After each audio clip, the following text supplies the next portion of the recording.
Всем привет! Совместно Банк Идей и Еврорадио начинаем цикл передач о том, какой может стать Беларусь в 2030 году. Не так долго осталось. И сегодня с нами наш гость, академический директор Бюрока Лев Львовский. Привет, Лев. Привет. Да, начинаем с такой мы темы несколько болезненной, пенсионной, и это более узко, и в целом трудовые ресурсы, которые есть у Беларуси, потому что без них до 30 года дожить будет тяжко. Все мы знаем про вот эти 200 тысяч сейчас вакансий, которые пытаются заполнить. Напоминаю, кто не помнит ситуацию 2016 года, когда фактически сразу после выборов пошли на увеличение пенсионного возраста примерно по тем же причинам: дырка в ФСЗН, дефицит рабочих рук. Вот, ждали, наверное, чего-то похожего в 2020 году, но не до того оказалось. И сейчас то время, когда, кажется, новые планы, новый проект по увеличению пенсионного возраста, он лежит, если не на столе, то где-то в верхнем ящике того самого стола. Как ощущение? Лежит. Я прямо даже точно знаю, что лежит.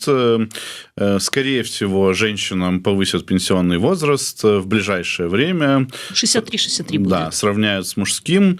До 30 года эту ситуацию спасет, но если мы... Я бы предложил вообще даже более общо говорить не только Беларусь до 2030-го. Я надеюсь, что Беларусь будет существовать и жить и после 30-го, и после 50-го, и до 2100-го. И вот там у нас проблем, чем дальше, тем больше будет именно с людьми, с демографией. И это касается всего. Это касается и экономики, и пенсии, и того, как люди будут жить. И то вообще, будет ли страна или нет, или там некому будет ходить, кроме зубров. Ну да, фактически демография – это та единственная тема, где именно сейчас мы можем повлиять, наверное, последний момент, когда мы можем повлиять на что-то в 30-м году. Потому что понятно, что эти процессы крайне медленные, люди только бегут довольно быстро. А все остальное делается очень медленно, а новые люди появляются прям очень медленно, и ничего с этим сделать пока не получается. Ну, у Александра Лукашенко есть одна идея, как быстро? Вот можно быстро завести пакистанцев. Ну да, это, наверное, единственный такой креативный подход, но, правда, белорусы немножко сопротивляются пока. Ну и непонятно, насколько пакистанцы сами будут готовы. Вот все-таки там жесткие условия какие-то очень ставятся. Да, ну давай вот по пунктам. Есть ли необходимость повышения пенсионного возраста? Насколько велика вот эта дыра? Мы всегда смотрели на сайте Минфина, было очень просто. Где-то году в 2013-2014 мы начали следить, что вот там постоянно образовывался дефицит в фонде соцзащиты населения, то есть тех денег, которые население отчисляло на выплату пенсии, а в Беларуси все еще система выплаты пенсии солидарная, то есть мы скидываемся все на пенсии того, кто сейчас эту пенсию самую получает. Там постоянно был дефицит, и постоянно он покрывался бюджетом. Сейчас я понимаю, что увидеть этого нельзя. Да, но на самом деле можно его не увидеть, но дефицит есть, и он покрывается бюджетом. Так. То есть схема вся та же. Отвечая на вопрос, есть ли необходимость повышать пенсионный возраст, есть необходимость. То есть, да, вот эта солидарная пенсия, ну, наверное, вот легче всего ее обрисовать как финансовую пирамиду. Да, у финансовых пирамид как бы плохая репутация, но в плане пенсий, когда их вводили, это была нормальная финансовая пирамида, потому что вот там с 1800 года и даже до сих пор население мира все продолжает расти. Раз население растет, то можно действительно вот брать у следующих поколений, отдавать предыдущим, и все складывается хорошо. Но когда население перестает расти, когда у нас вот тогда эта пирамида, собственно, начинает схлапываться. И она у нас давно уже начинает схлапываться. Население Беларуси давно перестало расти.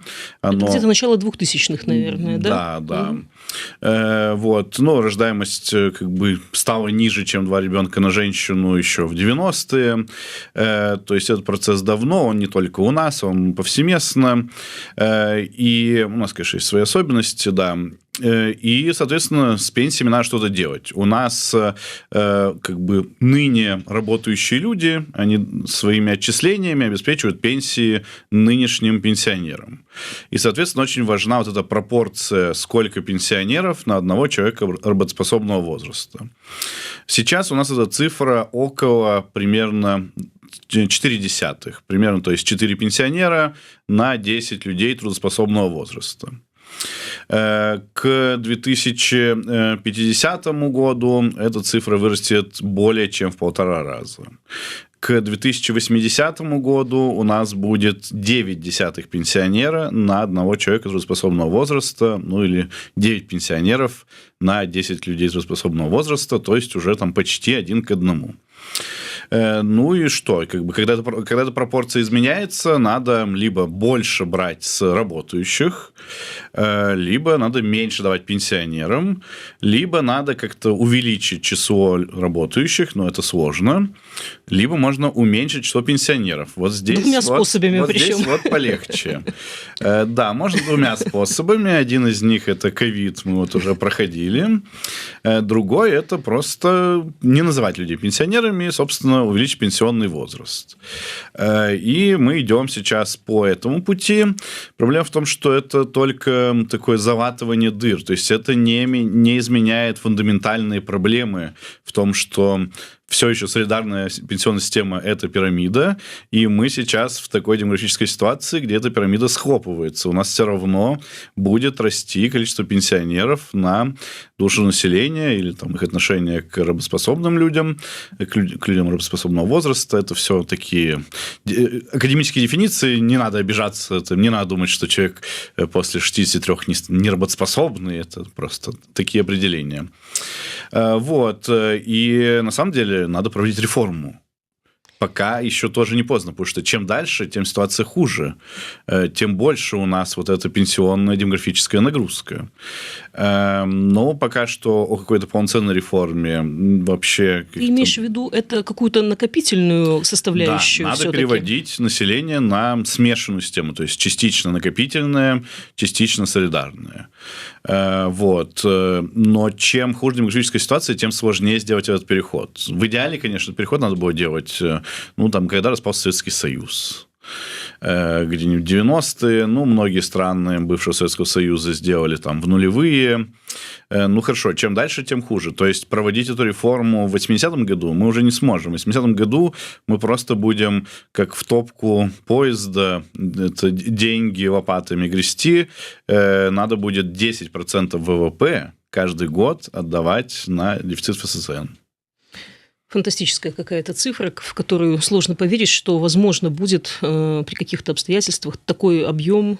Ну, это по сумме, это получается все образование, вся медицина и еще чуть-чуть чего-нибудь. Да. Ну, тут как бы варианты такие. Или так делать, или, опять же, там, не знаю, в 2 раза больше собирать налогов с людей, или там пенсии, так что уже там совсем будет хватать, слушай, только на вот гречку. мы можем начать сначала. Да? Мы можем сделать меньше пенсий. Да? У нас гуманное социальное государство, которое утверждает, что оно гуманное социальное, которое ставит себе вполне приличную цель обеспечить пенсионерам 40% средней зарплаты, что, в общем-то, неплохо по меркам наших соседей. Ну и в целом это... Я могу сказать, да, откуда эта цифра 40%. То есть, да. Вот есть Международная организация труда, и считается, что минимальный размер пенсии приемлемый.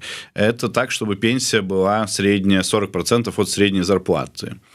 В чем тут вообще вся арифметика? В том, что человек, выходя на пенсию, испытывает шок поступления денег.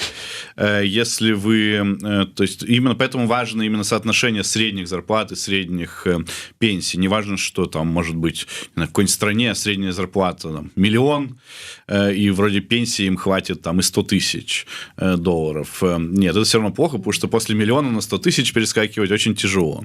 И вот чтобы у человека не было совсем... То есть, если человек привык жить там на энную сумму, то считается, что на 40% он еще как-то более или менее может прожить. Причем, слушай, я даже помню опрос, по-моему, бюро КИПМ делали, и там люди считали именно достаточную пенсию от средней, а не от своей зарплаты. То есть они нормально воспринимали то, что пенсия будет не от их личной зарплаты. Хотя, Да. казалось бы, человек с высокой зарплатой, он вправе Да, ожидать, то есть, на самом деле, для у нас, для значимой части населения, это все равно еще больший шок, то есть у них еще больше снижается их доход. Да, ну, хорошо. То есть мы можем пойти на то, чтобы сказать, что нам нормативы МОД чужды, у нас будет свой, ну, допустим, 30, да? Тогда мы сталкиваемся с множеством Рост последствий. нищеты. У нас пенсия – главная мера по борьбе с нищетой в Беларуси. То есть, вот если убрать пенсии, у нас буквально будет значимая часть населения вот, официально нищими. Ну да, то есть наш вот этот коэффициент Джини, которым мы так гордимся, вот это равенство обеспечивается во многом за счет того, что весь низ, он поддерживается... Ну да, у людей на пенсии часто единственный источник дохода – это пенсия. Соответственно, вот вы, как бы беднейшие свои, урезаете у них деньги. Да. Так, хорошо. Допустим, этот способ государство считает неприемлемым. Ну, действительно, это наша база, это наш электорат. В конце концов, им всем еще на избирательные участки идти, и поди знай, что они там натворят, если вдруг их оставить без вот этого базиса. Тогда у нас остается следующих два варианта. Один хороший, один плохой. Хороший – это повышать пенсионный возраст все-таки. Плохой – это увеличивать смертность пенсионеров, не оказывая им медицинскую помощь и так далее. Ну, на это прям так пойти мы, наверное, не можем все-таки, да? Ну, ты сразу как-то депрессивно. Нет, хороший – это найти алмазы в Беларуси. Ну да. Чуть менее хороший, ну, наверное, найти редкоземельные металлы. Дальше найти много нефть. работоспособных белорусов. О них под землей вряд ли. Ну, они, слушай, по периметру Беларуси буквально кучно образовались. Бывают, да. Да, и их бы очень неплохо заполучить, так сказать. Да, а дальше, да, то есть дальше еще относительно нормальный вариант – это вот привлекать, то есть попытаться увеличить вот эту базу людей, которые платят налоги, отчисления, то есть, да, увеличить число работоспособных людей. Это много разных мер. Это и привлечение людей, которые уехали из Беларуси, это и привлечение к труду людей, которые в Беларуси, но по разным причинам, ну, как-то уходят от труда. Это тунеядцы или кто-то другой? Это, я бы сказал, тунеядцы – это слово из Советского Союза, из очень плохой системы, где людей надо было заставлять работать. Заставлять работать людей не надо, надо их мотивировать работать. Мотивировать можно зарплатами и деньгами, и лучшими условиями, и так далее. Что это за люди? Ну, например, это вот сейчас, собственно, власти тоже взялись за, собственно, людей пенсионного возраста. Это люди, которые, ну, там, зависит от профессии, зависит от человека и здоровья. Многие из них могут спокойно работать. Особенно, если вот у них еще ничего не вычитать, не наказывать их за работу. Особенно, если их поменьше дискриминировать. У нас люди предпенсионного возраста и пенсионного, вот, по опросам, они сталкиваются с самой большой дискриминацией на рынке труда, например. Слушай, ну сейчас, мне кажется, немножко эта тема уходит в прошлое. Раньше, допустим, в объявлениях сейчас, прям часто было, там, да, вот, не старше 35, к примеру. Если мы ищем позитив, то одно из реально позитивных изменений за последние годы – это то, что наши власти тоже поняли, что реально не хватает людей, и вот, например, начали активно работать с пенсионерами, вот убрали эту ужасную, как я считаю, меру, когда, собственно, пенсионеров наказывали рублем за то, что они работают. Теперь пенсионерам вот получают и пенсию, и могут работать. Прекрасная То есть, фактически, мера. с начала года вот этот коэффициент, который был 1,3, если у тебя зарплата больше, то пенсию тебе ограничивалось. Вот. Сейчас это прекрасная мера, что это убрали. сработало, да? Я помню, что там в первый месяц 10 тысяч дополнительно сотрудников, несколько потом десятков 6. тысяч то есть прям экономика заметно. приобрела рабочих рук. Это прекрасно. Да. Но это тоже как-то очень ненадолго. Все-таки люди у нас проблемы, стареющие. когда проблема гигантская, это значит, что ее невозможно решить каким-то одним легким путем. Надо идти сразу по всем фронтам. Абсолютно. Ну вот по тунеядцам тоже пошли, но тут эффективность, я понимаю, крайне низкая. Да? По тунеядцам эффективно заставлять людей работать – это вообще всегда последнее дело. Рабы работают хуже всех. Потому что человек на рабочем месте всегда сможет сделать что-то, чтобы не работать. И люди работают нормально, когда у них есть хорошая мотивация.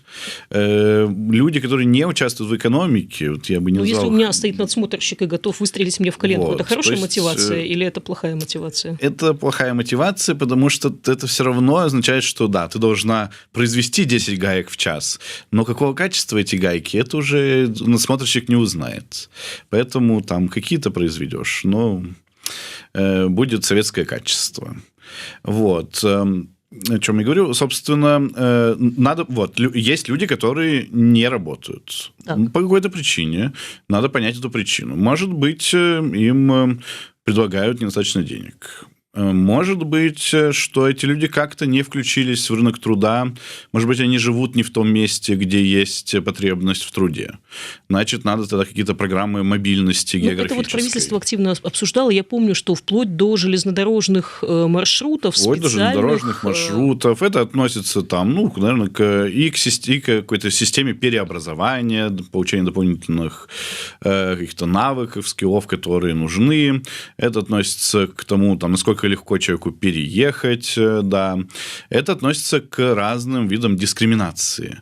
Если мы, там, не знаю, все время будем, например, женщинам платить на 30% меньше, часть женщин будет работать за 70%, а часть женщин отвалится. Просто скажет, ну, мы будем сидеть, лучше буду домохозяйкой, чем тут работать с вашей дискриминацией. И это реально как бы вещь, и поэтому в том числе надо тоже бороться с разной дискриминацией. У нас огромная дискриминация людей с инвалидностью. Человек с инвалидностью в Беларуси очень ограничен. При том, что мы живем не в индустриальную эпоху. Наличие там ног нужно для малого числа работ. Для большего, наверное, для больше половины работ, наверное, не знаю, условно, в современном мире ноги не нужны. Вот. Но может ли человек без ног получить экономическое образование в Беларуси? Ну, я очень сомневаюсь, что он заползет на 4-й этаж БГУ. Абсолютно. А с онлайн-образованием у нас тоже и со школьным, и с нешкольным не очень хорошо. Вот. И у нас еще там, ну, это мы сейчас уже не будем вдаваться в подробности, у нас там вся эта система вот выдачи этих, система признания разных уровней инвалидности, когда еще некоторым людям там признают такой уровень инвалидности, что им запрещают как бы работать. Говорят, все, ты с такой инвалидностью даже не можешь вообще подаваться вот в это место. Вот. Ну, понятно, там разные другие виды дискриминации. Слушай, допустим, это все... женщины, которые сидят в отпуске по уходам за ребенком до 3 лет, здесь есть потенциал создания инфраструктуры, чтобы гораздо раньше привлекать на работу, возвращались, чтобы на рабочие места женщины? Это вообще легкий источник трудовых ресурсов. Вот если, или, ну, собственно, каждый может придумать, или там у нас 5... Мы, конечно, обсуждаем женщин, тут еще надо отдельно уделить внимание мужчинам. Ну, вот, допустим, что у нас просто 5 женщин, кажется, сидит со своим ребенком, это значит, вот задействовано 5 женщин. Или одна женщина будет сидеть с 5 детьми, а еще 4, значит, могут идти на работу, зарабатывать деньги и какую-то долю отдавать вот этой 5-й. Эта система, не поверите, называется «Ясли и детский сад». Была придумана очень много веков назад. Эта система высвобождает очень много человеческих ресурсов. У нас еще, как я сказал, да, отдельный разговор про то, что у нас очень такие тяжелые культурные нормы. Советский Союз, он, с одной стороны, был, например, прогрессивен в том, что была создана культурная норма, что женщина работает, и там культурная норма, что женщина может быть там начальницей и так далее.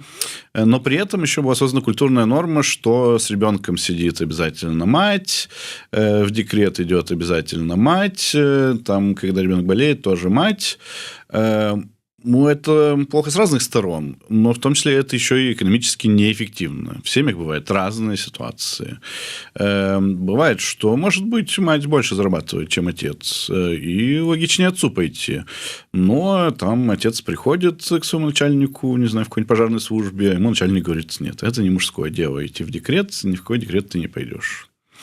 Потом у нас сложилась еще эта норма, что надо сидеть в декрете 3 года. Кто не сидит 3 года, тот плохая мать.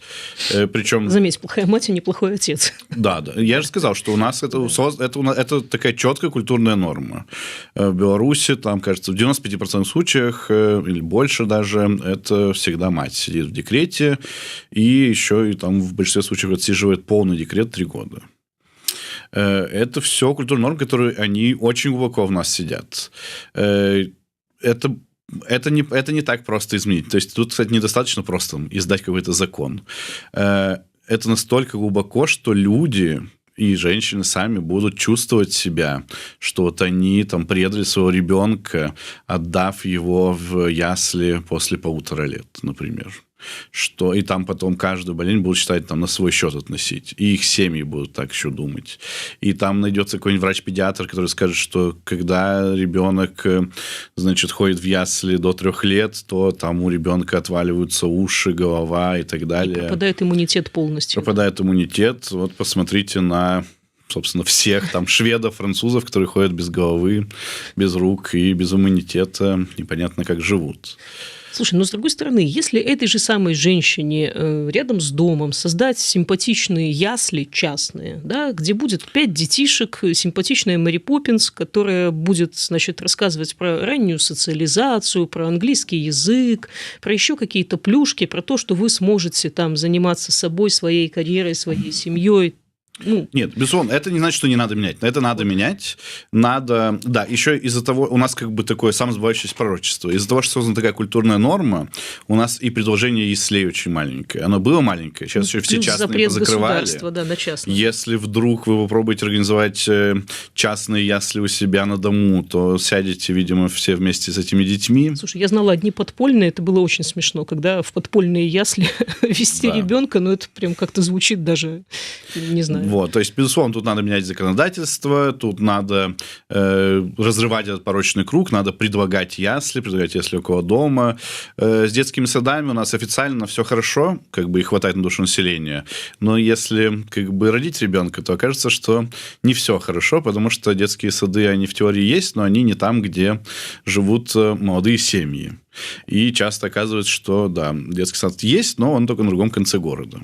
Абсолютно. Слушай, и отсутствие выбора формата. Все-таки многие были бы готовы доплачивать за дитятку какую-то сумму, может быть, не полностью платить за частный детсад, но это платить. Понятно, да. Тут нужна реально полная либерализация всего этого дела, нужно пропагандистские кампании, чтобы вот менять эту культуру, и культуру про то, что только женщина сидит, и культуру про то, что надо обязательно всем сидеть там 3 года, всей семьей трястись над ребенком. Это все большая социальная работа, надо менять само законодательство, чтобы были там более гибкие, например, какие-то трудовые договоры, когда можно ходить там на работу на полдня, например, не знаю, если у тебя маленький ребенок.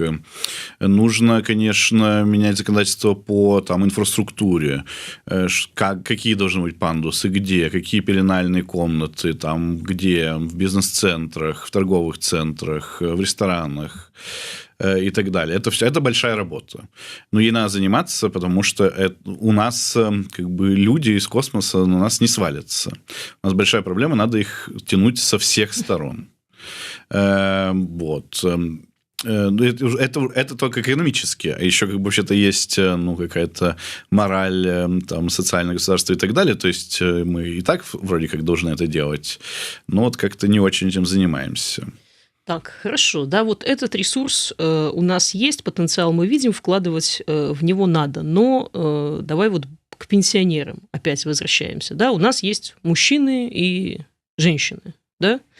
Когда решение принималось в 2016 году, вот этот проект 63-63, он очень активно обсуждался, и математически его доказывали, что это то, что нам надо. Плюс действительно причины того, почему женщины выходили на пенсию раньше мужчин традиционно, они, в общем-то, во многом уже остались в прошлом. Физической работы все меньше, вот ноги не нужны, физическая сила нужна все меньше, и женщины по своим физическим кондициям могли бы работать больше. В няньках они сидят все меньше.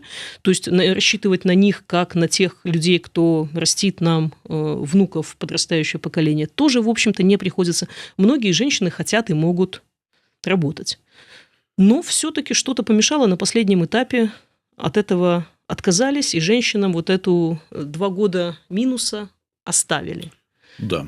Ну, почему оставили? Потому что, я думаю, это тоже культурный феномен. 5 лет. У нас привыкли к такому. И вообще, Лукашенко же вот он как бы из той старой закалки. Там женщины, украшения коллектива, что там, цветы жизни, там, в общем... Друг человека. Друг человека. Вот, все это. Поэтому, тут хорошо, если как-то ходит красивая. Мы ее, конечно, жалеем, мы на нее смотрим сверху вниз.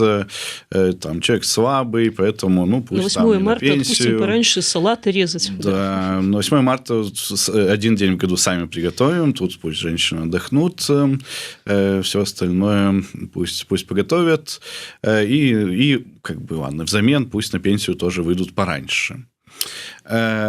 Вообще, если вот мы так со стороны фундаментальной как бы науки подходим, то есть такая тема, я, к сожалению, не знаю, как по-русски, называется morbidity mortality paradox.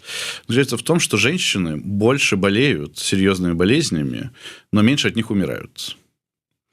Это значит, что да, есть большая вероятность, что женщина в 60 лет будет чувствовать себя хуже, чем мужчина в 60 лет, если мужчина доживет до этих годов. У нас есть, это сейчас еще тоже обсудим, отдельную проблему мужской смертности. Да, абсолютно. Вот. Но тут можно просто тоже не грести всех под одну гребенку.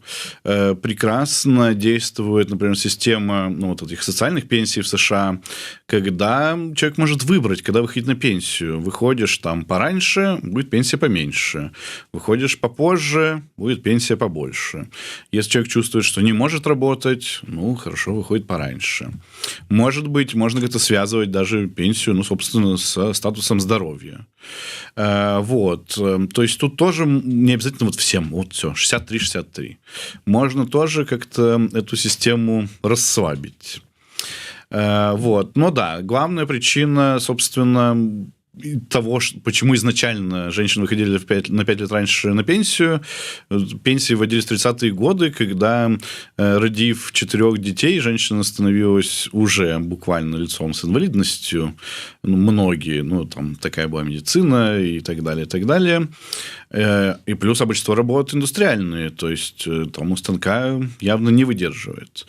Сейчас это абсолютно не так. Возможно, есть какие-то работы там тяжелые физически, но можно. Человек не какой-то винтик и не функция. Человек может переобучаться, человек адаптивный, поэтому можно найти себя в современной экономике в 70 лет прекрасно. Вот. Но тут опять есть и проблемы и со стороны нашего государства, и проблемы такого политического характера. Я думаю, там Александр Лукашенко не хочет расстраивать женщин.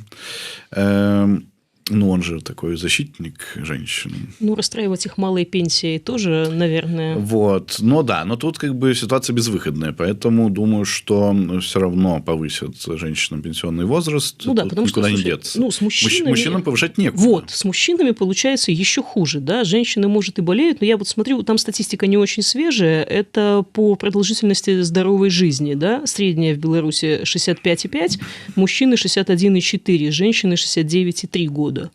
То есть, фактически, мужчина, если и доживает до пенсии, то с большой вероятностью он выходит на пенсию с серьезными заболеваниями. Если я не ошибаюсь, то по последней статистике, там, правда, это не статистика, это оговорка представителя Министерства здравоохранения, что у нас там средний возраст мужчин около 64 лет, значит, что средний мужчина у нас живет на пенсии 1 год. Угу.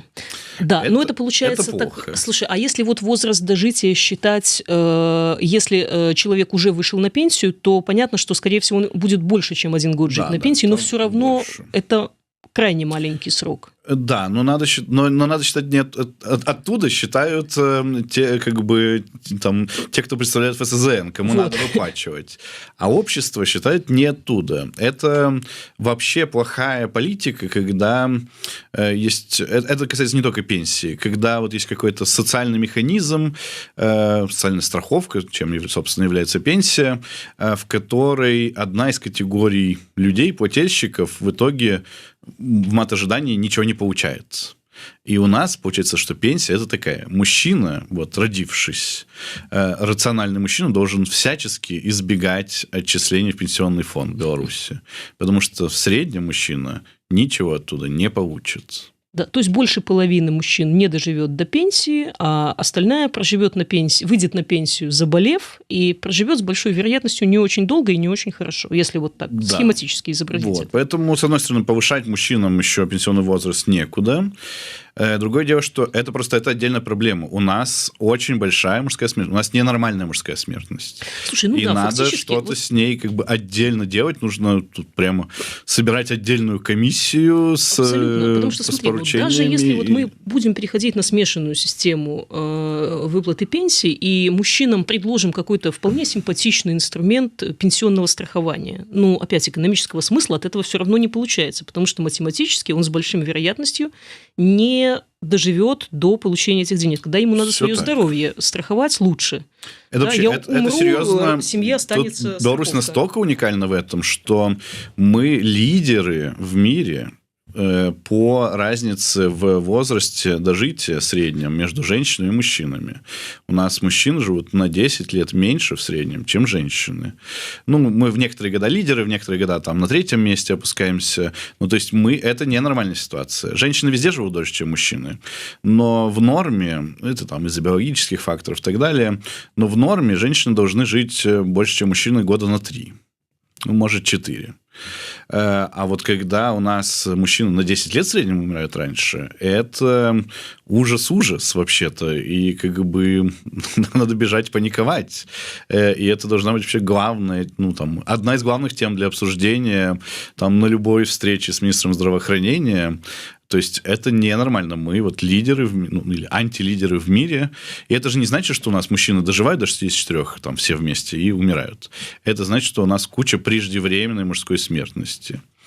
Это значит, мужчинам плохо, очевидно, они мало живут. Это значит, их семьям плохо, значит, там мужчины где-то там недоинвестируют, например, там, не знаю, в развитие своих детей. Женщинам плохо, это значит, они там как бы все вдовы. Там, не знаю, пожилым женщинам плохо, им тяжело найти себе пару, например, может быть, нового мужчину. Но это всем плохо, это ужасная статистика. Слушай, да, надо с этим беречь и защищать мужчин. Абсолютно согласна с этим. Надо что-то делать. И, первое, что приходит на ум, это товарищи мужчины. Меньше пейте, потому что вы наносите слишком большую радость ФСЗН. Потому что, одна из важных причин наверняка это мужское пьянство. Там тоже, как в любой большой проблеме, сразу букет. Да, алкоголь – это одна. Даже там, на самом деле, корректно сказать, не меньше пейте, а пейте по-другому. Есть много мужчин в мире, в других странах, которые пьют даже еще гораздо больше, чем белорусы, но умирают от этого меньше. Вероятно, другая культура питья, может, другие напитки, может, другая интенсивность, может, они там, не знаю, всю неделю пьют по чуть-чуть, а белорусы там только выходные. В общем, пить надо как минимум по-другому. Меньше тоже, наверное, плохо не будет. Конечно, надо там меньше курить, это тоже. У нас гигантский разрыв там по суицидам между мужчинами и женщинами. Откуда он проистекает? Тут, наверное, уже надо философов звать. Наверное, тоже. То есть, большой стресс. Откуда большой стресс? Наверное, как-то вот в нашем обществе от мужчин многого ожидают. Вот говорят, что там, не знаю, там феминисты, они там только за женщин. Это тоже важная проблема. Вот эти там гендерные роли, когда там мужчина должен быть таким, должен быть крепким, обеспечивать всех, там, не плакать, все там переносить. Потом у нас... По обращениям за психологической помощью я понимаю, что мужчин там фактически нет. Гораздо меньше, да. Вот. Потом у нас, значит, кратно больше суицидов среди мужчин после как бы такой гендерной накачки. Что еще? Мужчины плохо ходят к врачам. Значит, исторически мужское тело лучше исследовано наукой, медициной, чем женское. Конечно, сложно сказать, потому что в 18 веке медицина была сильно похуже. Но, конечно, в 18 веке женское тело врачей не сильно занимало. ну, там, может, за рамками родов. Вот. Поэтому в целом мы, наверное, больше знаем там про мужские болезни и так далее, но мужчины меньше пользуются этими знаниями, меньше ходят к врачам, меньше ходят там на чекапы. Возможно, отчасти это тоже там из каких-то вот этих там гендерных восприятий, что болит нога, там, ладно, ничего, пока конкретно не начнется, никуда к врачу не пойду, потому что надо там то сделать, это сделать, дачу построить, там, значит, сына в школу отвезти, там, отдать и так далее, и так далее. Но отчасти просто вот, что-то не так. То есть надо, опять же, надо с этим бороться, надо это изменять, надо самим мужчинам по-другому себя вести, надо и, вероятно, это проблема государственного масштаба. То есть надо и государству как-то больше стараться заставлять мужчин ходить на какие-то вот эти проверки, чекапы и так далее. Тут я не эпидемиолог, это вопрос к врачам. Но здесь как раз государственное насилие вполне возможно в каких-то масштабах, да, то есть без чекапа тебя не допускать к работе там, после, допустим, 40. Да, то есть у нас такое же есть некоторые, там, например, с туберкулезом мы боремся активно. Да. Все там, кто без флюорографии, того высылаем куда-нибудь. Вот. Это хорошо, но туберкулез мы вроде как победили. Я сейчас боюсь наговорить много всяких глупостей, возможно, у нас там какой-то разгар борьбы с туберкулезом. Вот. Но есть другие виды, какие-то виды рака, которые надо тоже там проверять. ПСА тоже научились, да? Вот, в общем-то, я там по многим из окружения знаю, что вот и в поликлинике им активно пропагандируют. Это несложный тест, сдали кровь, ПСА, профилактика рака предстательной железы. Это вот, как-то тут мужчины так вот готовы. Это, думаю, может, мужчины там в своем окружении. То есть, я думаю, что на масштабе страны, да, этого все еще недостаточно, это надо тоже все продвигать. Вот. И третья причина повышенной нашей смертности мужчин – это вредные производства. У нас много вот этих плохих вредных производств. Вот там прям так называют. Причина смертности от, сейчас точно формулировку, условно, от загрязнения воздуха. Но в Беларуси не грязный воздух. В Беларуси не топят углем там в Минске. Откуда это? Там мужчины находят грязный воздух, надышатся и умирают. В каких-то цехах это происходит. На каких-то устаревших заводах. Угу. Да, так, хорошо. То есть по мужчинам фактически ресурса не остается. Хотя в перспективе, наверное, об этом пойдет речь. Можно много спасти мужчин, чтобы они жили дольше, и будет де-факто больше людей работающих. Потому что, если в целом смотреть по мировым данным по выходу на пенсию, в общем-то, 67-67 – это такая... Прям мейнстрим уже, да, это не то, что что-то такое, да, клятый Запад, который эксплуатирует уже людей. Там, да, у людей глаза из орбит не выпадают, да. Да, хотя там и в Польше, я помню, что когда Дуда открутил назад вот этот увеличенный пенсионный возраст, в общем-то, народ как-то выдохнул, не готовы оказались к такому разовому повышению. Это очень сложно, потому что, с одной стороны, ты смотришь там, не знаю, на всю экономику там, и понимаешь, что там вроде делать нечего. Повышать налоги уже некуда, понижать пенсии тоже, надо что-то делать. Это с одной стороны. А с другой стороны, когда ты личный человек, и тебе обещали, что в 63 года дадут пенсию, а потом приходит какой-то президент и говорит, знаете, у нас объективные причины. Ты даже веришь, что объективные. Но теперь у тебя 2 года забирают пенсии. Голосовать не хочется за такого человека. Абсолютно. Собственно, поэтому ждем этот, наверное, документ сейчас, потому что, чтобы к электоральному циклу следующему, да, чтобы подзабылось уже, чтобы вот этот болезненный удар по электорату был нанесен в начале цикла. Возможно. Тут уж я не знаю, как там. Просто тогда получилось. В 2016 году как раз вот сразу выбрались и начали тут же обсуждать, а уже в 2017 уже начали повышать, и к 2020 уже как-то эта тема похоронена была кучей других всяких. Да. Кстати, как-то в 2020 году вот особо не вспоминали. Там вспоминали уже, наверное, все претензии к государству, тему пенсии. И там ковид очень активно косил пенсионеров, поэтому там, наверное, естественный фактор, он немножко сыграл. Это же не только касается пенсионеров, касается людей, которые еще не пенсионеры, у которых как раз забрали какие-то годы пенсии. Да, получается, что в любом случае этот вопрос будет обсуждаться, и 63-63 – это тоже не конечная цифра. А вот, допустим, сумма отчислений ФСЗН, вот эти там 35 плюс 1% от фонда заработной платы, это уже все, это точка, или можно тут еще как-то попытаться немножко увеличить? Попытаться можно, но опять, мы платим, в Беларуси платят большие налоги, как вот в европейских странах, там, почти половина зарплаты. Можно тоже повысить, куда уже, то есть мы не очень конкурентоспособны. Мы даже за российский рынок не можем конкурировать там с какими-нибудь китайцами. Если еще больше налогов платить, значит, еще менее конкурентно. Значит, и, соответственно, и жизнь победнее, похуже. Тех, кто отчисляет. Так что, наверное, можно какие-то еще пару процентов там урвать. Но так, чтобы прямо в 2 раза увеличить отчисления, это безумие. Не получается. Хорошо. В России сейчас, вот буквально последние несколько месяцев, уже на уровне депутатов пошли такие заявления о том, что, ребят, пенсионная система, она создавалась как временная. Значит, с учетом сложных периода 30-х годов прошлого века, сейчас, значит, жизнь улучшается, и давайте постепенно начинать вообще больше на себя рассчитывать, да, то есть, если на уровне депутатов что-то такое начинают вещать, это такой плохой звоночек на самом деле. Нет, мы я не думаю, готовы. В России это просто там уже смесь какого-то фашистско-людоедского правительства, разные головы там рассказывают про разное, то есть, с одной стороны, вроде они говорят, там, Россия, социальное государство, отдайте России там все, там своего ребенка и так далее, Россия будет о вас заботиться, и там гробовые, и пенсии, и все остальное. А потом выходит какой-то депутат и говорит, кстати, а что вы все время требуете от нас что-то? Да, мы тут живем на ваши деньги. Вот.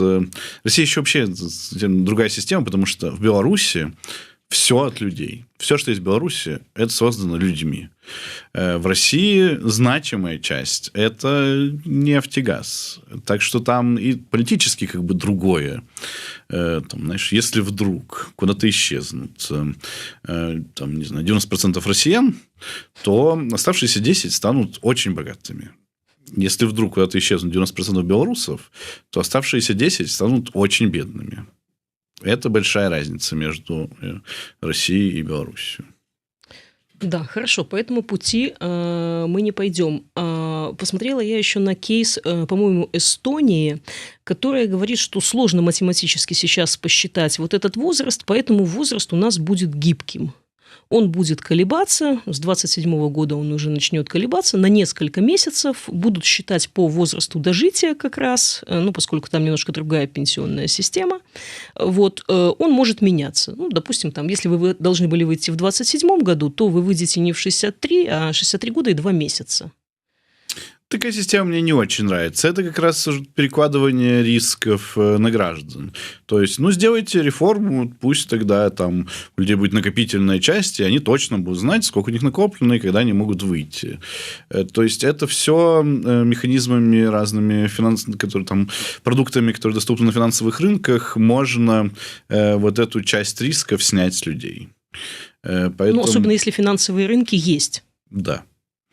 Без финансовых рынков тут мы никакой реформы пенсии провести не сможем. Вот.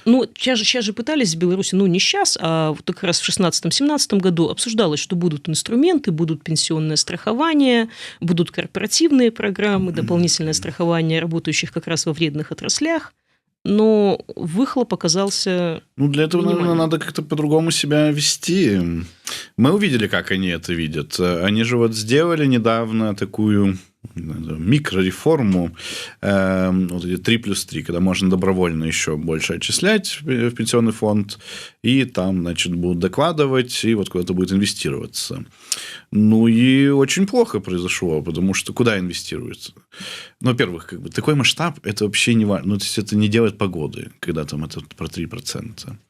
Во-вторых, у нас, мы все время, особенно в Беларуси, там, переизобретают велосипед так, чтобы у него было 10 колес, 2 из них перпендикулярно, 4 из них на крыше.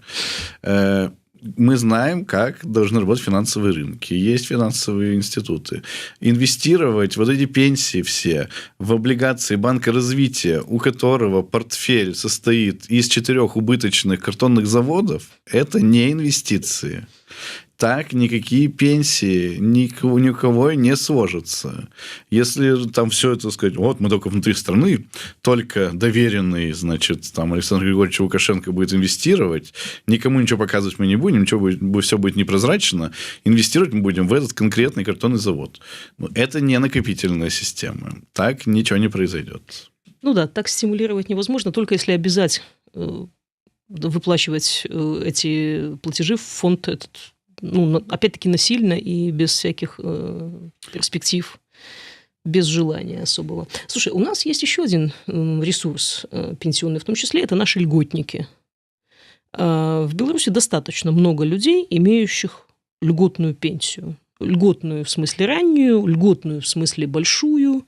Насколько они делают погоду? У нас вон военные выходят там 45-46 лет, у нас вредное производство, у нас чиновники получают заметно увеличенную пенсию. Я бы сказал, не сильно. То есть, там, да, я понимаю, что многим как бы, ну, как-то ощущается там, значит, социальная вражда, что тут. Но нет, не сильно. Это тоже серьезный вопрос, и у нас плохо, что, например, что у нас все силовики это вот выходят в эту категорию. Они не откладывают деньги в пенсионный фонд, а потом им пенсии платят как бы из бюджета. Это плохо. Это держит силовиков в заложниках. То есть человек, который... Ну, представим, что у нас не наши силовики, а вот в светлой Беларуси будущего. Просто силовики. То есть человек, ну, там, рискует своей жизнью вот, ради безопасности Родины. Ну, потому что это случилось, уходит, и он за это время службы ничего не накопил, ничего не отложил в свой пенсионный фонд. Он просто говорит, он работал, вроде бы зарплату получал, ничего не накопил. То есть, потом, если, ну, человек, не знаю, проработал там 30 лет, там, не знаю, пограничником, вот, вроде служил, охранял нас, а потом решил куда-то пойти в другое место поработать, или там поссорился по какой-то причине с государством. Оказывается, что нет, у него ничего не накоплено. Да. Печальная перспектива получается. Вот. А насчет чиновников, у нас не так много чиновников относительно всего населения. Ну да, можно какие-то льготы у кого-то забрать. Почему там чиновники должны быть какими-то льготниками, ну, наверное, не очень понятно. Почему люди там среднего производства должны быть, ну, понятно. Опять же, тут можно по-разному там рассуждать. Это, наверное, там, дело парламента. Можно, чтобы они больше получали зарплату здесь сейчас. Можно там как что-то отложенное. Вот. Но нет, я не думаю, что мы тут сейчас закроем все дырки, просто убирая льготы. Слушай, ну, таких людей действительно немного. Понятно, что погоду они не сделают. Но у нас есть достаточно большие категории людей, получающие не льготную пенсию, но, возможно, там не полностью задействованные в экономике. Вот то, что мы с тобой уже обсуждали. Допустим, сотрудники государственных предприятий с избыточной численностью. С этим боролись, но не очень внятно. Действительно, у нас многие госпредприятия выполняют функцию собесов, распределения ресурсов по своим работникам, потому что иначе им просто некуда будет идти. Насколько вот дополнительное задействование этих людей, возможно, другая работа, возможно, частные какие-то, частный бизнес, насколько они могут решить эту проблему или как-то ее смягчить? Вот это супер большой ресурс. Тут еще я бы добавил, то есть ты говоришь о просто людях, которые числятся на заводе, может быть, там ничего не делают, ну или там или что-то больше делают, времени, там, да. большая часть времени ничего не делают, потом там перед отчетом начинают что-то собирать.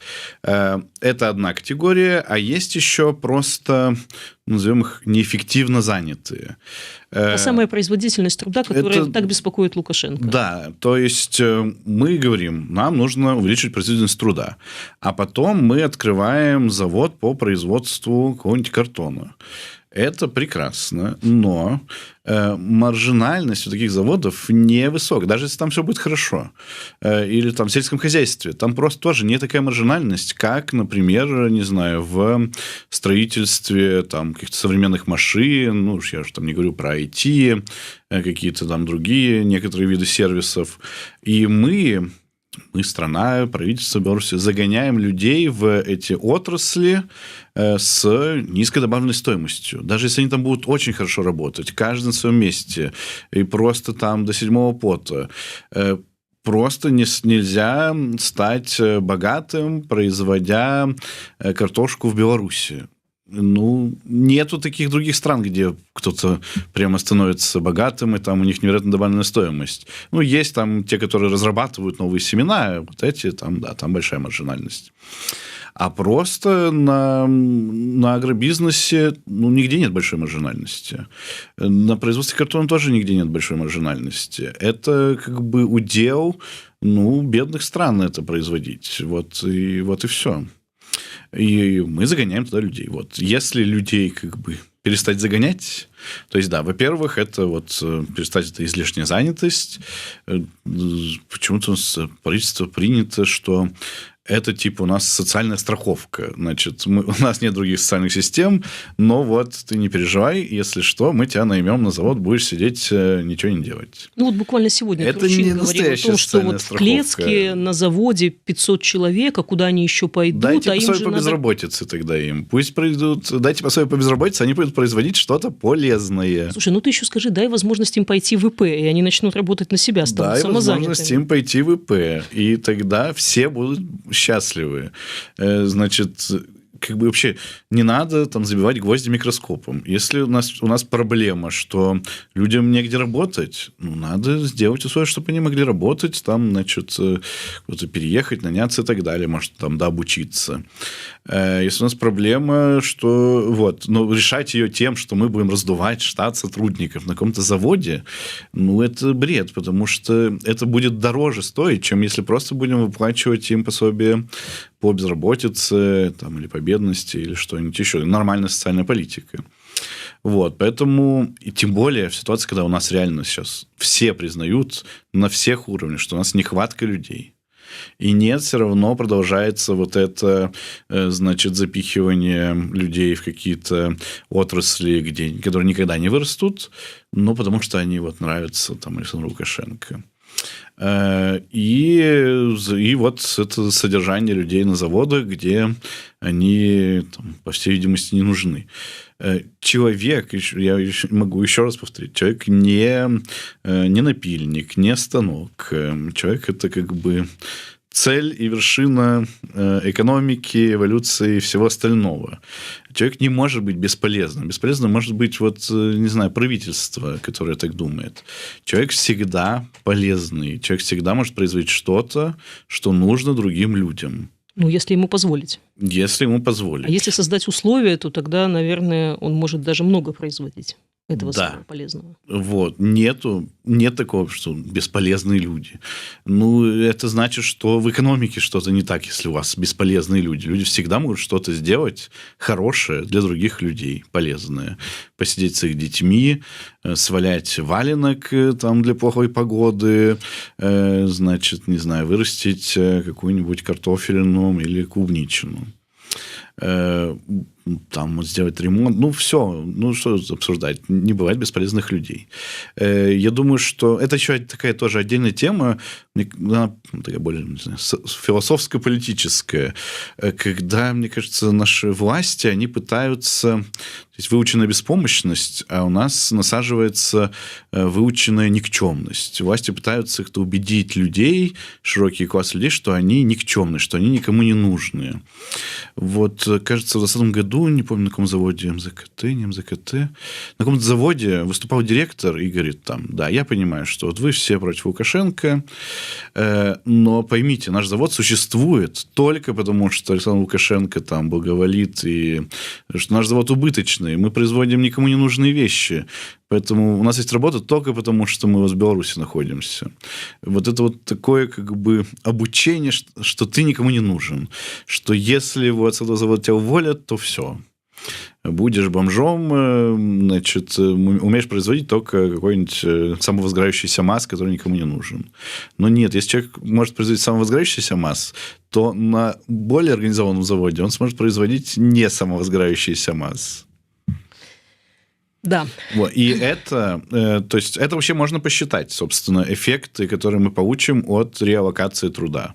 То есть, когда вот люди будут больше ориентироваться на сектора, где больше рост и где больше производительность. И там эффект довольно большой. Это проценты ВВП, и это тоже как раз те люди, которых нам не хватает. Вместо того, чтобы там у нас 5 дворников бегали за одним листиком, и все было очень чистенько. Я понимаю тоже. Всем нравится, что чистенько.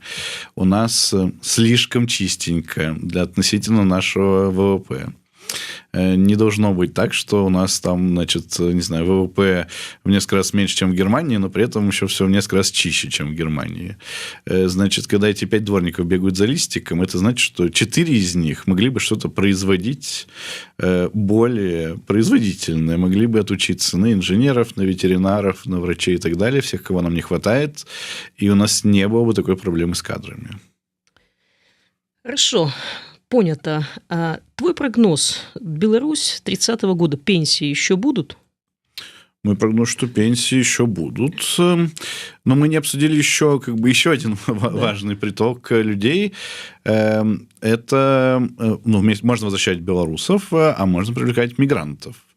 У нас с этим тоже... Сейчас вот вроде начались, но у нас, я бы сказал, тоже проблемы, потому что пока что Александр Лукашенко, он вот как-то думает о людях как о крепостных, что вот ему сейчас пришлют несколько вагонов с пакистанцами, мы эти вагоны, значит, выгрузим где-нибудь. Причем с очень дешевыми пакистанцами. Да, под новогрудком, и они все сразу же на завод, там, на работу и начнут там что-то делать. Слушай, мне кажется, что серьезных шагов не было реально, потому что, пакистанцы уже сказали, что у них такая же своя средняя зарплата в стране, собственно. Не, у них средняя зарплата все-таки пониже. Чуть меньше.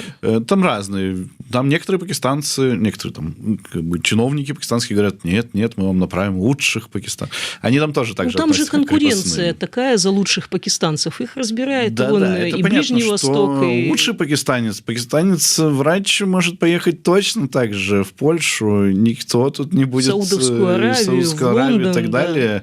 Да. Почему этот лучший пакистанец должен ехать в Беларусь? Потому что договорились, значит, это главный начальник Беларуси и главный начальник Пакистана. Это не очень понятно. Не говоря уже обо всех остальных проблемах, что, чуваки, там страна непонятная. В стране отношение к мусульманам непонятное. Английского языка никто не знает. Английского языка не знают. Начнешь строить мечеть, тут окажется, что люди что-то не хотят. Какой-то диаспоры, который бы сказал, там, как мы живем, у нас тут уже все налажено, там быт налажен, может, национальная еда. Нет. С чего должны тут сотни тысяч пакистанцев поехать, еще и лучших? Очень непонятно. Еще весь вопрос про восприятие белорусов. Белорусы, к сожалению, не самый толерантный народ. Белорусы думают, что очень толерантный. Но вот та Беларусь, где было начало 20 века, где было 4 государственных языка, где жили там разные народы, нет той Беларуси. Все, там прошла война, той Беларуси нет. Теперь есть Беларусь, где живут все... Очень много белых людей, которые говорят на одном и том же языке и исповедуют в основном одну и ту же религию, чуть-чуть татар, совсем горсточка евреев. Бывают католики, бывают православные. Это у нас тут, наверное, максимальное такое деление, которое можно найти в Беларуси. Да, это пик нашей толерантности, пожалуй. Тут мы пока готовы.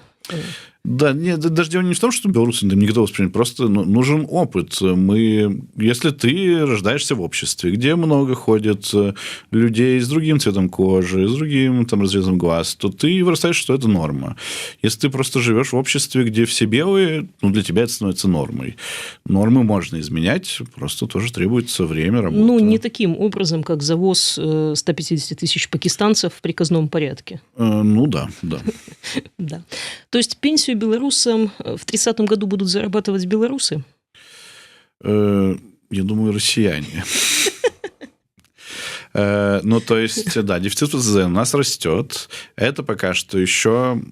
Это уже проценты ВВП. Это еще не 10%, но это уже проценты. Я не могу сказать, это там 1% или 2%, но это вот примерно такой порядок цифр. Это очень много денег.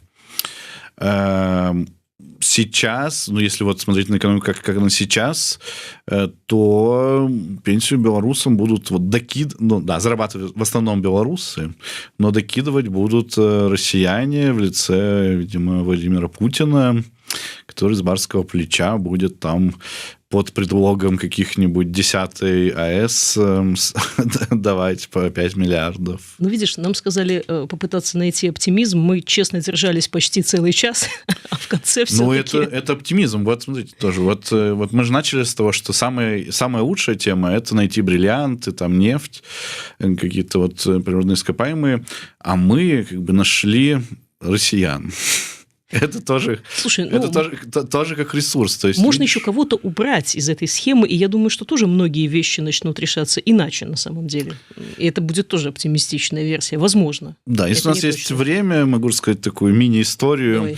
Давай. В благословенные времена, еще в 2019 году, главной проблемой Беларуси была долг. У нас был большой долг, и была проблема выплачивать, и правительство придумало план, как с ним бороться. И там было несколько пунктов. Первый пункт был поехать в Россию и попросить об отсрочке и попросить вообще там о скидке и не выплачивать долг.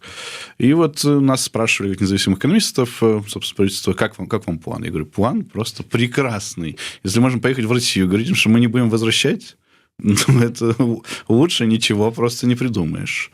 Вот сейчас, собственно, мы занимаемся, Беларусь занимается этим, как бы Россия добывает нефть, а Беларусь добывает нефть из России. Да. Спасибо, Лев. Это была совместная передача Банка идей и Еврорадио «Беларусь-2030». В студии были я, Ольга Лойко, и академический директор Бюро Лев Львовский. Спасибо. Приходите к нам на эфиры. Дай бог доживем.